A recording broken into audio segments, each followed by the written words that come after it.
straight hair. You look so pretty with straight hair. You look so pretty with straight hair. You look so pretty with straight. I'm 18 at a school track meet, warming up for the 1600 meter vomit fest when blue eyes and freckles hit me like a lightning bolt. Like recognizing someone you've never seen before. She's not even that pretty. Not conventionally anyway. I finished 4th and managed not to vomit. My hair is standing on end and my curls are a live wire. She noticed them, I think. She says, nothing. I say nothing. We never meet. I'm 18 and Catholic and wishing I was straight, wishing I was straight, wishing my hair was straight so my parents could love me more. فرح, وفاء, سهام, نجلة, زهرة, لبعين.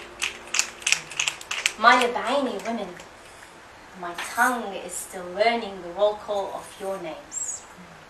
My fingers are busy weaving your once fraying stories back into my empire.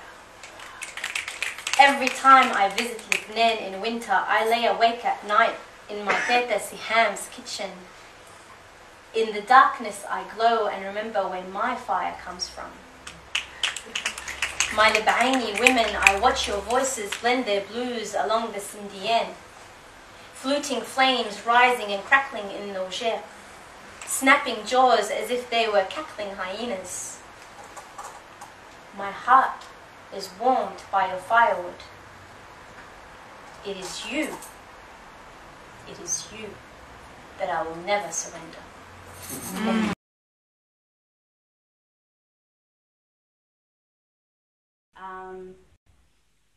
And I write for people who look like me, and I write for girls who look like me and women who look like me because there really isn't a space for us.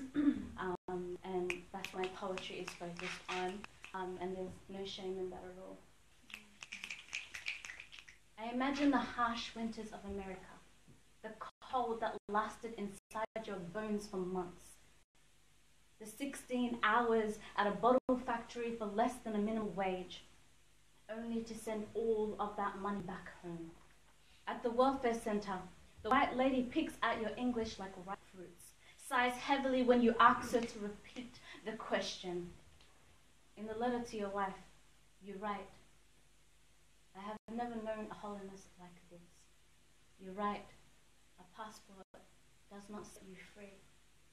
You write, I am a displaced son inside a body that hates itself. You write, I carry your name inside my throat. It is the only fire that keeps me warm.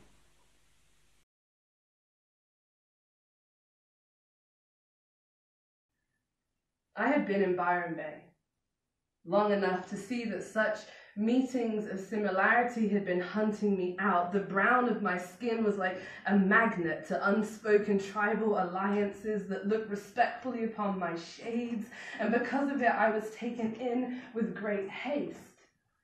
The disconnection of the past racism in my predominantly white childhood was now replaced with, hello sister, come have a beer with us. And hey, I like drinking. So I chugged it up. So too did my sister Rita. We cheered together on the park bench, but together we were made to feel welcome amongst our kin of the darker shades of skin. But as I sat with a black back against a paper tree looking out to the unified glimmer of the sea, whilst a slump woman's beer bottle fell into the echo of the concrete, I could not help but to feel the rough fingers of disappointment upon me.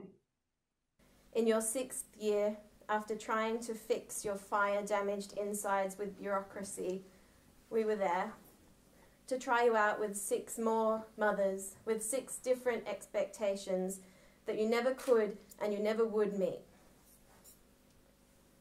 In your 8th year, when a man in a court said so, we were there to take your flailing body and your armoured heart to your mother's brother's wife. In your 9th year, when your existence was rejected into garbage bags and returned to our still burning office, we were there to take you right back to your own mother's high-rise home.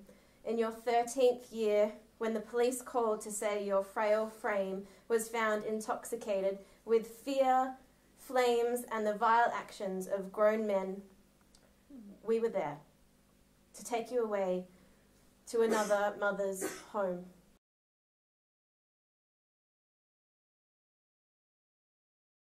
The third thing that I see happening up on that stage is that that woman who stands there and tells her story, that courageous woman, and I mean, like I said, some of these women, they've never spoken on a stage before. In fact, some of them have never even shared that story to their closest friend, and they're up on that stage. I've had women on that stage wearing bands on their wrists from institutions that they left hours earlier after trying to kill themselves.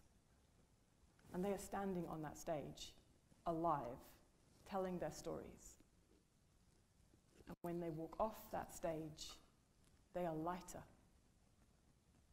Something has lifted. There is connection. That's why they come up on that stage, for connection. And they go home. And they don't just go home, they come back. And they sit in that audience and they witness other women up there and they get more permission and they get more permission to be themselves. And over the years, over the months, I see them get back up on that stage and their stories turn from stories of trauma and survival into stories of empowerment and blossoming. It's an incredible thing to watch.